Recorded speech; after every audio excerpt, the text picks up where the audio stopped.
Welcome to Truth Seekers. Hello friends, and welcome to the Seiker Podcast on Service of Change Radio, where we challenge reality, question that which we've been taught, and hope to inspire a new direction of thought to bring about change. I'm your host, Dennis Nappy II, with Service of Change at serviceofchange.com. Really happy to be back on the airwaves once again. It's been a few months since my last broadcast, but I'm still alive and well. Just had to take care of a lot of things behind the scenes, but the research has continued. The behind the scenes growth, the latest project, I Am Human: Food for the Archons, the book 2 in the I Am Human series is moving forward. I'm really excited about the project. You're going to hear a lot more promotional pieces, seeing it on the social media feeds and everything, in the upcoming future. If you're new to the show, if you've never heard it before, thank you for tuning in. Please stay tuned and continue to listen. We have an interesting show tonight where I'm going to talk about the flat Earth theory, and a lot of flat earthers out there who are advocating that it's all a lie. The Earth is in fact flat and Columbus was wrong. So really interesting stuff that I want to talk about. Eventually, once I start getting guests back on the show, I'd like to get somebody on here to actually talk more in depth about the theory. I personally don't prescribe to the theory, but that doesn't mean I don't find it interesting. That doesn't mean I don't find things in there that are useful bits of research. As truth seekers, we don't have to agree with every single theory, but we can. The main reason I'm doing the show is so we can keep that open mind, because you never know what kind of intel you're going to get out of it, what kind of facts you're going to be able to take and support your own theory, your own research, and your own investigation. So I want to explore this just a little bit, but before I do that, there's a couple things in the news that have come across. I've been sharing it on my Facebook feed. I've been putting a lot of work into that one now, as far as just social media and promotion. It's called Author Dennis Nappy II, or Dennis Nappy II, author of I Am Human. So I have some good stuff up there, and I want to talk about. Let's see, I pulled up some articles here that I'm going to talk about today.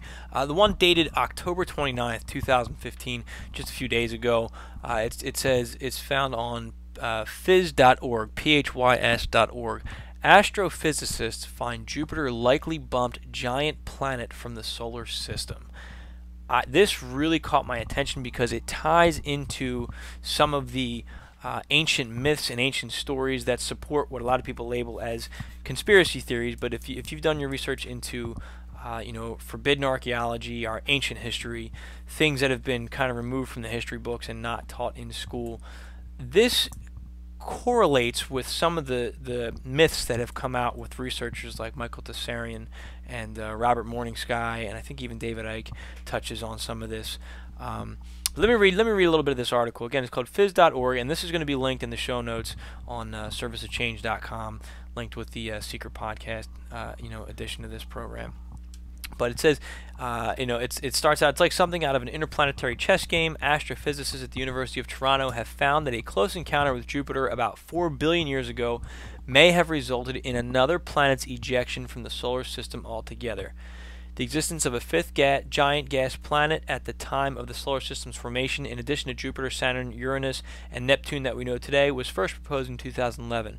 But if it did exist, how did it get pushed out? For years, scientists have suspected the ouster was either Saturn or Jupiter.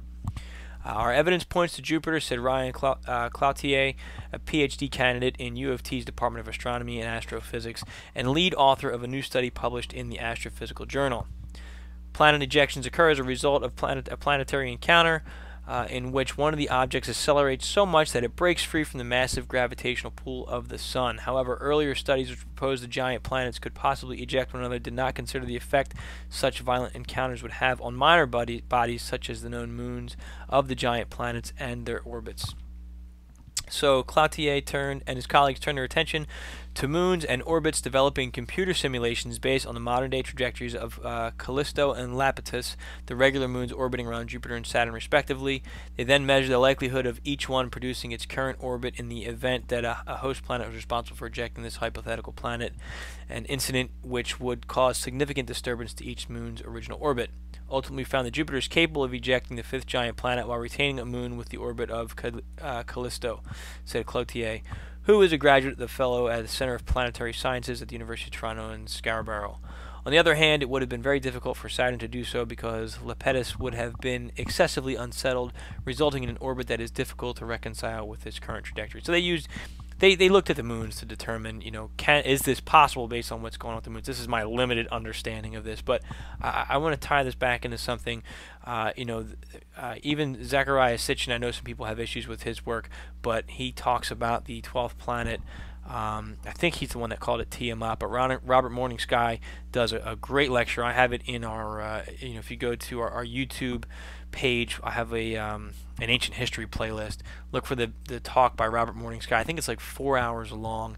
Fascinating myth from it. He talks about the history of the solar system all the way up through modern day, and how UFO encounters have shaped human history. It's a really neat story. Even if you don't wholeheartedly believe it, listen to it. The guy's a beautiful storyteller, and that's one of the things I love about this, kind of the subject I'm going to get into tonight, is that some of this stuff that I don't buy into it, but it's entertaining, and like I said, you still pull pieces of fact that corroborate your own research out of them, and that's what's neat about this. So with Robert Morningsky, I think Michael Tsarion, Zecharia Sitchin, and countless others, I'm sure, talk about the planet Tiamat, which was a large, they say, a watery planet, and they said that planet, some say it was destroyed, some say it was attacked or hit by another planet, and that water came down and caused a great deluge of Earth. Some people say that planet split up and a piece of that planet became Earth. And some people say the remnants of that planet became the asteroid belt because there was a great impact on it. So a lot of different stuff out there, but there is a lot of ancient myth that's now corroborating what these guys are saying, in that, well, yeah, there was another planet here within our solar system and it's now gone. Well, is it gone? Is the asteroid belt? Did it become Earth and some of the moons? I don't know. I'm a mere amateur here, but I am pretty good at connecting dots and finding similarities and correlations between things. So that is one worth noting here. Now we have the mainstream saying, yep, there's another planet here, and maybe they said this before. This is the first that this has come across my my preview here, but I think it's worth noting that it does tie into that ancient piece, that stuff that I've looked into. That, hey, yeah, there might have been another planet, and maybe that corroborates some of the other stuff that's a little bit more fringe, in my opinion, that I'd like to bring to the forefront, on the show. So keep that in mind. I'll have this link up in the show notes as well. And I think there was another thing I wanted to cover before I jumped into the bulk of this. Nope, I'm going to just get right into the rest of the show. And just a side note, again, we're back on the air. I'm trying to get up every week again. I spoke briefly with my co-host Joel the Provocateur Schaefer from the ChangeCast program that we do. We're working on a new format for that as well. So stay tuned if you're a fan of the ChangeCast show. I'm not sure what things are going to look like. A lot of things are changing around right now, but we do want to get back on the air and keep things moving forward. So in some way, shape, or form, that's where we're going. I'm working on getting this. Hopefully by the time this particular podcast airs, there will be a link for it to be available on iTunes. I'm working on getting it up on SoundCloud. You can listen at Service to Change Radio at servicetochange.com. Just click on the Service to Change Radio button. And if you get the Service to Change app, you can listen all the time from your phone. We're linked. It plays through the Service to Change app, which is free. Just click the banner at the top. It plays through that app through a link with TuneIn Radio. So we're also available on TuneIn Radio. So there's a lot of ways to get us. Just look for Service of Change Radio, if you're looking on TuneIn Radio. But best way, just go to servicechange.com, and it has everything that you need. Click on the Service Change Radio link, and you'll see the you'll see the Seiker Podcast, and you scroll down there. It's got links to the YouTube page with all our podcasts archived there in a playlist. It's got links to TuneIn Radio and the Service of Change app, and soon, by the time this airs, it should have the SoundCloud links up as well, and an iTunes link. So lots going on. And the newsletters are starting to roll out again too every week once a show comes out. Check your inboxes, because there's lots of good stuff. There's some promotions that are coming up, ways to get free books at a discount rate, and other neat programs and neat activities. My goal is to get more reader engagement. I want to hear from you. I want you guys to be a part of the show. I want you to be a part of the website. If you're looking to share stories, I have some other authors that are doing some guest posts for me. So I'm looking forward to bringing them on board and speaking with them. So if you want to contribute, you got something to say, got an interesting theory, have a comment, want to tell me, good or bad, what you think of the show, I'd love to hear it. Send me an email, DennisNappy, NAPPIII @gmail.com. You can find that link at servicechange.com. All right, that's enough of my little intro promo. Just want you guys to know how to reach me. So let's talk about this flat Earth thing. I find it fascinating. It was a few weeks ago, my friend and fellow author Ray Davis, author of Anunnaki Awakening, he's got some great stuff going on with his websites, and him and I were, and some of the followers of his page came across a YouTube video talking about the Earth being flat. And the minute I heard that, my first thought was, yeah, right. There's no way the Earth is flat. This guy's an idiot. And I said, you know what? Let me hold back. Let me watch this 8-minute video and see what it talks about. And the video was very well done. It had great computer graphics. The guy was well spoken. It was highly edited. The guy has some skill here. So we're not dealing with some, the stereotypical conspiracy theorist. I know we get a bad rap, but this guy, he had some credibility with me just in his presentation alone. So that warranted more of my attention, I thought. After I watched the video, I wasn't sold. I didn't walk away from there saying, you know what, the Earth is flat. But I did think, well, I'm glad that, although I did prejudge him based on the lunacy of that theory, it really got me thinking, in that I personally have a topic that I'm writing about for my next book and for my previous book that I think a lot of people, especially in the mainstream, are going to roll their eyes. That that there's an energetic parasite that is able to influence human emotions and feeds off of human energy, much like a plant feeds off the sun. And it accounts for some of the accounts of alien abduction and some of the night terrors and the shadow people and all that stuff. I have real evidence that's going into this book, but that's neither here nor there. If people immediately dismiss me like I almost did with that flat Earth, well, then nobody's going to want to listen to anything. And as truth seekers and as conspiracy theorists and whatever you want to call us, I think we all need to take a step back and keep that open mind, because sometimes the most outrageous claims may have some truth to it, or may encompass something that you can use in your own research. Even if you don't buy the whole theory, you may find something in there that's useful for you. And it's a great networking piece, and it's a great brain exercise to go through that and evaluate it. And maybe you can help that person out and say, hey, that doesn't quite fit, or maybe you need to find XYZ type of evidence to convince me to prove this a little more. Because that video got a lot of hate, and instead of just hating on people for their theories, we're trying to prove that the reality that we're sold isn't right. There's more to it, and I think that we need to be more accepting of all alternative theories, whether we agree with them or not, and let them prove or disprove it. We deserve that shot, because anything's better than what we've been hand-fed, in my experience and in my research that I've been looking into. So I guess I'm being long-winded right now, but that's my point, is take a look at it, judge for yourself, and be supportive of people. You don't have to be so hateful and so harsh. There's a lot of trolls out there. If it's something that you completely disagree with, all right, offer some constructive criticism. Make that person a better researcher, because we're all working for the same goal here. And until we can better unite and network and share information, instead of just saying, that doesn't fit my agenda, because we're sitting here trying to prove, hey, what you believe is wrong, but at the same time, we're refusing to keep that open mind. David Icke says something along the lines of, yeah, this is what I believe for right now based on the information I have, but when I get new information, well, things could change. and I've always respected that about him, about the way he is not afraid to change his theories or his opinion based on new information that he gets. I mean, he's a well-researched guy, so he knows what he's talking about. So let me jump into this. There's a YouTube video out there, and it's called, and now I've lost the link. Isn't that horrible? But this YouTube video is all about the flat Earth theory. It's about a 2.5 hour video. I'm scrolling through my newsfeed right now, trying to find the link here. But if you go to my Facebook page, you can find it, and I will have this linked in the show notes as well. But this video was very well done. It was by the same guy that did the 8-minute video, and he talked all about the flat Earth breakdown. Now, he broke it down in a whole bunch of different sections, and I just wasn't sold. I felt that it was a lot of circumstantial evidence, quote unquote evidence, that could be explained, that could have other explanations behind it. For example, he discovered something that I found very intriguing and worth looking into on an even deeper level.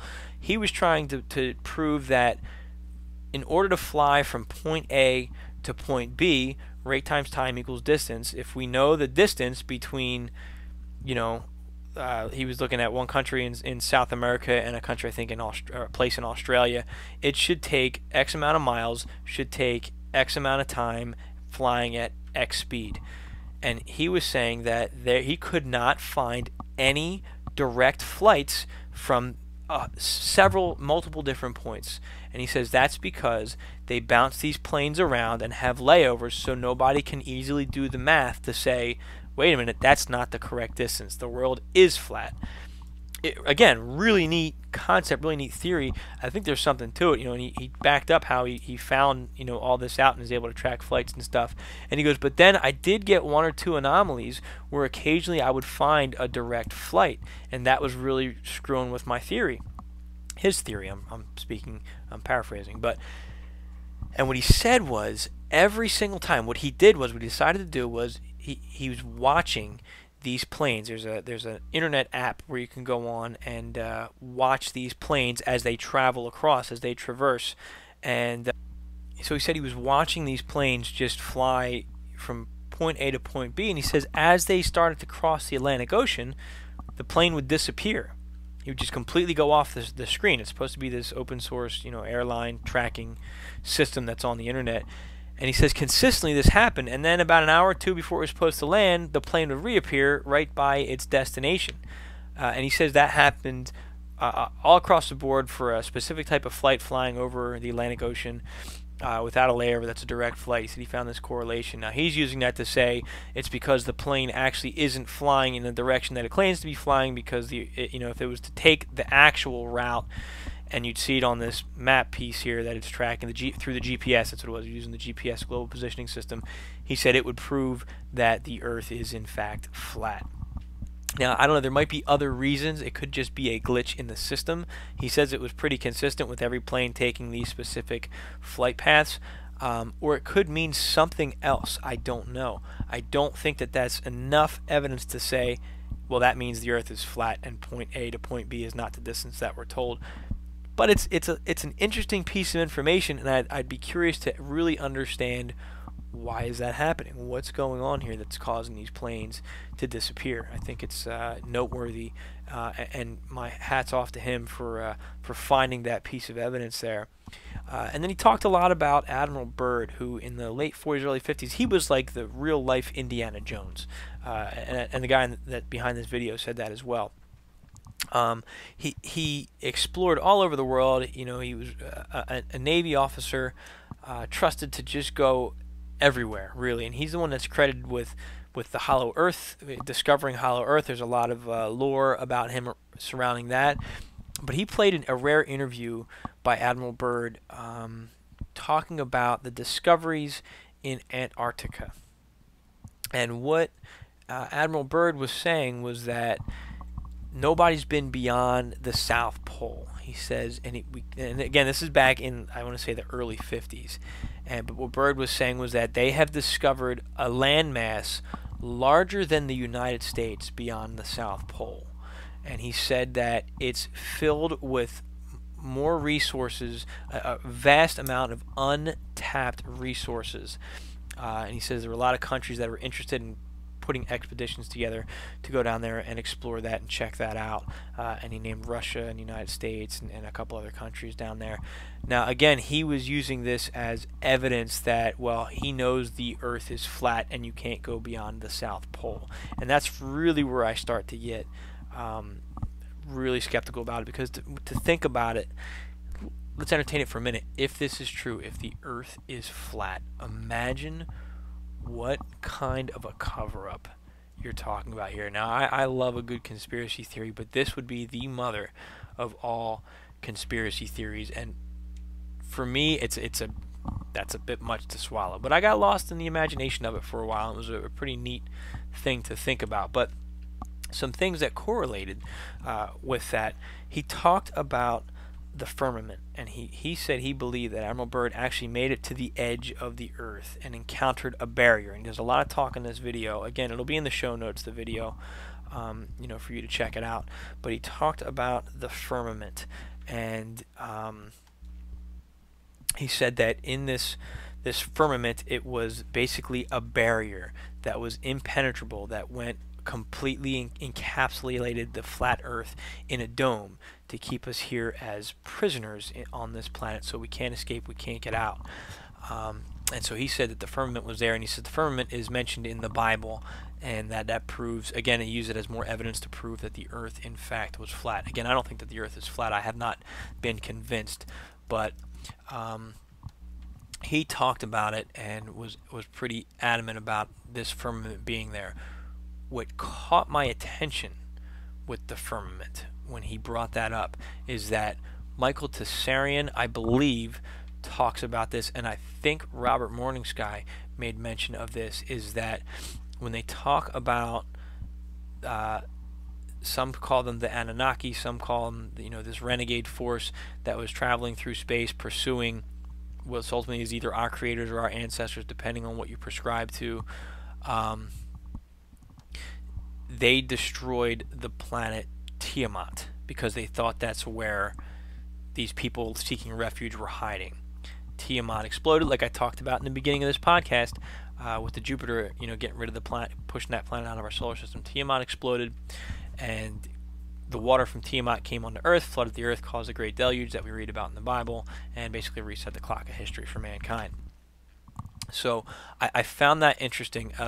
Side note, the name of this documentary is Under the Dome. Search that on YouTube. That's the documentary that I'm referring to. So they said that, this firmament, or these beings, in order to make sure that we would not eventually, or these renegades would not eventually leave the Earth again, they created some kind of, Michael Tsarion calls it an etheric barrier, that based on our DNA structure, based on our frequency, our vibration, would not be able to leave the planet Earth, no matter what we do, no matter what technology. And then I think Tsarion gets into, that's when somebody working, I think, under Hitler reached out to these higher, the macro, you have the micro and the macro, these macro beings, giant, very powerful, all-knowing beings, and he said to them, wow, I'm making a lot of connections right now. He said to them, we want to get out of this planet, we want to escape, we want to go home. And they said, okay, we'll give you the technology to do that, but it's going to require souls, it's going to require blood. And that's why then the planet, since World War II, has been bathed in blood and wars and conflict, because these beings require, for energy, for nourishment, for food, human sacrifice, basically. And that's why there's so many unnecessary wars on this planet. I mean, this is where a whole bunch of dots and pieces start to fall together. So he made this deal, basically, quote unquote, with the devil, which also ties into what I talk about in my research is the archons. That's the deluge, and that they were part of the creation of the Earth, according to the Nag Hammadi library, and the hypostasis of the archons, what they talk about. But we have these correlations now, higher power energetic beings requiring the death and suffering of humans. Now, in Tsarion's research and Robert Morningsky's research, these beings were, we were encapsulated in this, on this planet Earth, by an energetic or etheric barrier. David Icke talks about the Saturn moon matrix, which is energy that keeps us controlled, it keeps us in the dark, it keeps our senses dulled and numb.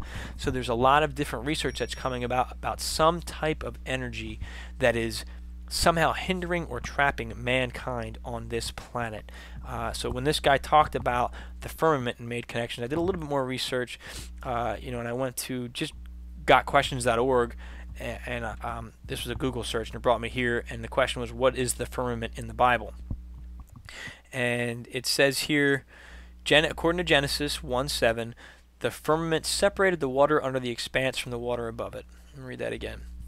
Actually, let me jump back. It says 9 of the occurrences of the firmament are in the first chapter of the Bible as part of the creation account. Genesis 1:6-8 says, "And God said, Let there be a firmament in the midst of the waters, and let it divide the waters from the waters.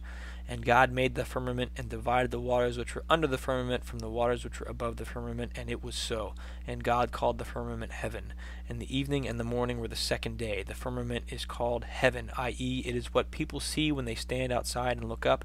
It is a space which includes the earth's atmosphere and the celestial realm. In the firmament we see the sun, moon, and stars. In the modern translations, the firmament is also often called the expanse or the sky." Again, that's from gotquestions.org/firmament-bible.html. I'm going to have that link in the show notes as well. Again, it's just a little reference point that I went through to understand what they were talking about there. But we have these correlations about some type of barrier that's out there. And again, you want to go a little further off the deep end. People that prescribe to the "we never landed on the moon" theory, this ties into their stuff, I would say, quite well, because they say we're not able to leave the Earth, not able to leave the planet. I could go on forever. I know I'm getting close to the end of my show mark here, but as I'm talking about this stuff, a lot of dots are being connected for me, and just in my head, a lot of similarities, a lot of correlations that come from preliminary, at least a little more than preliminary, different sources, and that's key. When I worked in Intel, you wanted to check your sources, you wanted to verify your sources. So you wanted separate independent sources that are going to give you corroborating information. And it's possible that's what we're getting here. Again, it's not exact, but they all talk about, we've got Tsarion's research and his sources, you've got Zecharia Sitchin and his sources, you've got Robert Morningsky that has his sources, you've got this guy with the Hollow Earth, I don't know which source he's tapping into. David Icke definitely has some separate sources. So you've got at least 3 to 5 different sources, and then you've got the Bible, talking about this barrier in the sky. Is it real? Is it there? I don't know. How deep does this thing go? Have we ever left the planet? I mean, that's a big leap to take. I mean, again, that's a big conspiracy if that's the truth, but what I do know is that there have been a lot of lies out there that we have uncovered. Thanks to the internet, information is a lot more fluid now, and we're catching things, and we're dissecting these things, and we're working together on these things. So it warrants your attention. But the main reason why I did this show, again, is not to promote that, hey, I think the Earth is flat, because I am not even close to being sold on that. But there's a lot of good stuff in there that, number one, it's just entertaining to listen to and to look into. But number two, I found some corroborating things for some other theories that I've explored and that I've looked into. So that's why, no matter how crazy a theory sounds, take a listen to it, talk to the people, network, work together. You don't have to agree with what they're saying, but you may find correlating pieces within your theory, and your theory may change, their theory may change, but you may come up with an entirely different theory. But at the end of the day, we're all searching for that truth. We're all searching for that answer. Even if that answer is I was wrong, great. At least I know now, or at least I have a little bit more information, a couple more pieces to the puzzle. I don't know if I'm ever going to know anything really, but just don't give up that search. Like I said, I'm writing my second book on the subject right now. I Am Human: Food for the Archons, and it talks about, the first section of that book talks about, hey, we are energetic beings, and we have these capabilities, these psychic capabilities that, in the research that I'm doing, hard research, this has been documented. We have the ability to remote view. We have the ability to, sense empathetically, to perceive feelings. We have the ability to communicate telepathically. And the second part talks about there are things beyond our perception, much like when the germ was discovered back in the 1600s with the invention of the microscope. There are things that exist on levels of frequency, energy, and vibration that we just haven't publicly announced yet. So they're there, and I believe that they're feeding off of us, and they're wreaking havoc with the human condition, with our behaviors and our feelings, in order to feed off of us. But there are things that we can do, and that's why I'm writing this book. It's not hopeless, although when I first came across it, I felt entirely and completely lost and hopeless. But there's a lot we can do about it. So please check it out, serviceofchange.com/IamHuman.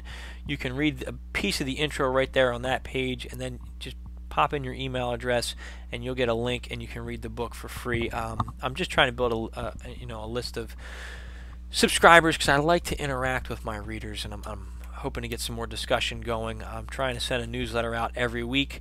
Usually I'll have this podcast attached to it, and maybe something that I wrote or something that a guest author writes. If you want to be a guest writer for the Seiker newsletter, please let me know. I'm looking for engaging, entertaining content that's going to be valuable for everybody that's involved. So please consider signing up for that newsletter. The Seiker newsletter. Just go to serviceofchange.com/IamHuman, and you can start reading. So that's all the time I have here. I could go on forever. My apologies if I rambled at a few certain parts, but as the lights are going on, I'm just kind of letting my mind run wild. I'm very happy to be back on the air. I hope again this starts to be a regular occurrence for myself. Check us out on iTunes. That link should be forthcoming. We're on TuneIn Radio. Get the Service of Change app. You can listen for free right there on the Service of Change app. We are on YouTube as well. Of course, Facebook has the links, and also Twitter, so check it out. That's all the time I have. I'm Dennis Nappy II. This is the Seiker Podcast on Service of Change Radio, where small changes among the masses can have a massive impact around the world. I encourage you to be that change and never stop questioning. Thank you.